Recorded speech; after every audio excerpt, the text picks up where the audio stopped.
আজকেই আমার সংসদ সদস্য হিসাবে যে মাসিক ১ মাসের সম্মানী এটি তাদের হাতে তুলে দেওয়া হবে। একই সাথে তাদের বসতঘরটি এর মাধ্যমে কিভাবে নির্মাণ করে দেওয়া যায় আরেকটু ভালো করে এবং নিয়মিত তাদের খাবার-দাবারের যে ব্যবস্থাপনা সে ব্যাপারে আমরা উদ্যোগ গ্রহণ করেছি।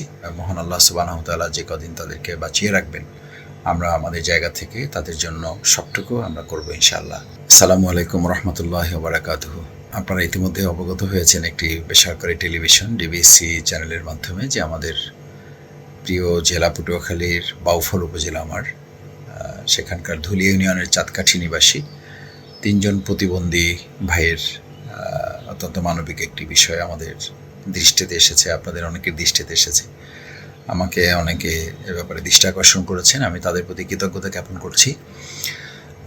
আপনারা নিশ্চয়ই জানবেন যে এ ব্যাপারে কিছু পদক্ষেপ ইতিমধ্যে নেওয়া হয়েছে। আমরাও আমাদের জায়গা থেকে কিছু পদক্ষেপ গ্রহণ করেছি। ইতিমধ্যে তার মা ইন্তেকাল করার পরবর্তী পদক্ষেপগুলো আরেকটু হৃদয় বিদারক হয়েছে।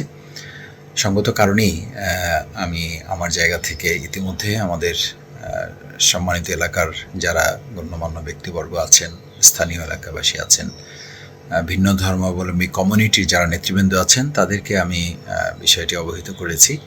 কালার এক্সপার্ট ডার্ক স্যাপ এবং মাইল্ড অন হ্যান্ডস টেকনোলজি সমৃদ্ধ অরিক্স অ্যাডভান্স ডিটারজেন্ট পাউডার আপনার লন্ড্রি এক্সপার্ট। এবং আজকেই অর্থাৎ আজকে ৪ জুন তাদের হাতে আমার সংসদ সদস্য হিসাবে যে মাসিক ১ মাসের সম্মানী এটি তাদের হাতে তুলে দেওয়া হবে এবং একই সাথে তাদের বসতঘরটি এর মাধ্যমে কিভাবে নির্মাণ করে দেওয়া যায় আরেকটু ভালো করে এবং নিয়মিত তাদের খাবার-দাবারের যে ব্যবস্থাপনা এটি আপাতত চালিয়ে নেওয়া সে ব্যাপারে আমরা উদ্যোগ গ্রহণ করেছি। আপনারা দোয়া করবেন আমাদের জন্য। আশা করি এই পরিবারটিকে মহান আল্লাহ সুবহানাহু ওয়া তাআলা যে কদিন তাদেরকে বাঁচিয়ে রাখবেন আমরা আমাদের জায়গা থেকে তাদের জন্য সবটুকু আমরা করব ইনশাআল্লাহ। তারা যতখানি তাদেরকে ভালো রাখা যায় আশা করি এ ব্যাপারে আমরা আমাদের জায়গা থেকে কোনো সীমাবদ্ধতা থাকবে না।